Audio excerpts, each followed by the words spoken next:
Alors pendant très longtemps, pour faire des ITE en paille, on n'avait qu'un seul format de botte, qui est la botte standard, la botte qui fait 36 cm d'épaisseur, pour à peu près 47 cm de hauteur, et puis en longueur, entre 80 et 120 cm. Ça, c'est quelque chose qui dépend un peu du fabricant, hein, c'est réglable sur la botteleuse. Donc c'est aujourd'hui encore bien sûr ce qui va être le plus facile à trouver, hein. On en trouve un peu partout en France. Ça va être aussi le type de botte qui va être le plus économique.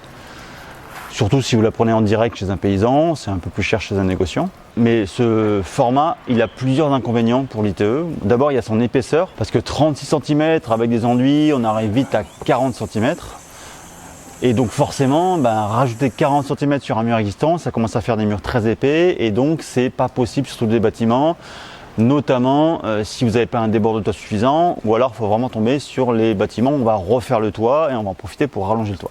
Donc ce format a fortement limité le développement de l'ITE en paille en général, puisqu'il n'y a pas tant de bâtiments que ça où c'est possible de le faire. Et bien sûr, si vous partez sur ce format et de la paille en général, il faudra que bien sûr que la paille ait les mêmes caractéristiques que pour de l'isolation en paille, c'est-à-dire une humidité en dessous de 20% qu'on va contrôler avec un humidimètre.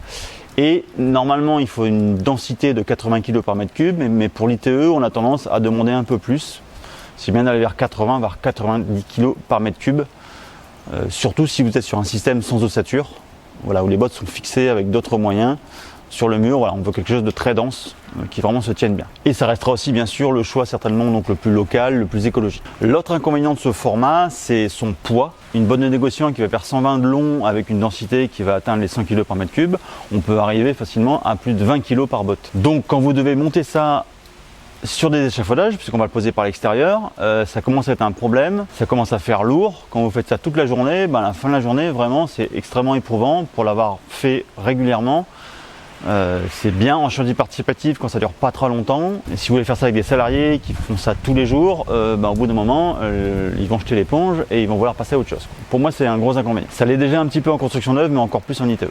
Non, heureusement, maintenant, il existe des nouveaux formats de paille qui sont plus adaptés à l'ITE.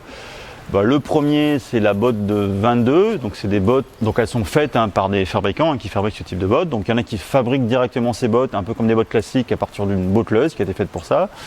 Mais ce qu'on trouve le plus couramment, ce sont en fait des quarts de bottes, donc des bottes qui sont un peu coupées en 4 et qui vont donner donc des blocs de 55 par 22 par à peu près 36. Donc on n'a plus que 22 cm de paille.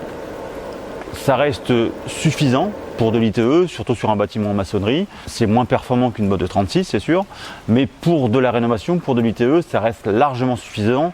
On a un R supérieur à 4, et quand vous avez un mur existant, notamment un mur en maçonnerie, je pense notamment aux bâtiments anciens qui ont souvent un R qui fait déjà 1, voilà, on arrive sur un R de plus de 5 pour des murs, c'est tout à fait correct pour de la rénovation. Et même pour du neuf, dans la plupart des régions, ça suffit largement. Donc ce format, il fait 22, en plus on est sur des bottes en général coupées, donc c'est beaucoup plus droit, donc les enduits sont moins épais.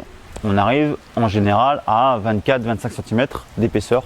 Donc là, ça passe déjà dans beaucoup plus de cas de figure. On a plus souvent des débords de toiture qui font déjà 25-30 cm, qui peuvent recevoir ce type de bottes sans forcément avoir besoin de rallonger le. Et aussi, c'est un format qui est beaucoup plus léger, puisque c'est des bottes qui font 5 kg, donc c'est beaucoup plus facile à poser. En plus, on peut les poser avec des chevilles, avec des cloueurs à ITE, donc il y a plus de manières de les poser. Donc c'est vrai que ça a pas mal révolutionné l'ITE en paille, et c'est notamment grâce à ça qu'aujourd'hui l'ITE en paille se développe beaucoup, voilà, grâce à ce nouveau format. Dans les vidéos où je parlais des différentes techniques de pose, je vous parlerai un petit peu des deux formats. Il y a des techniques qui sont adaptées aux deux, mais d'autres qui vont être spécifiques vraiment aux bottes de 22. Vous avez un autre format aussi qui est sorti, ce sont les paillassons ou tatamis de paille, type copano. Donc là, c'est des panneaux qui font à peu près une dizaine de centimètres d'épaisseur. C'est des panneaux qui sont beaucoup plus grands aussi. Donc ça peut être aussi plus rapide à poser. Je ferai une vidéo spécifique sur ce type de panneaux, sur comment faire, comment les poser. Les petits trucs à savoir, bien sûr, pour pas trop galérer en les posant, parce qu'on a eu la chance de faire des chantiers avec ce type de panneaux. En tout cas, ça permet d'avoir une autre épaisseur qui va pouvoir s'adapter à des bâtiments là où la botte de 22 n'irait pas non plus. Et puis le dernier, c'est éventuellement la paille hachée, la paille en vrac. Donc là, ce sera dans des caissons. Mais on va pouvoir insuffler de la paille. Donc là, on va vraiment pouvoir faire l'épaisseur qu'on veut.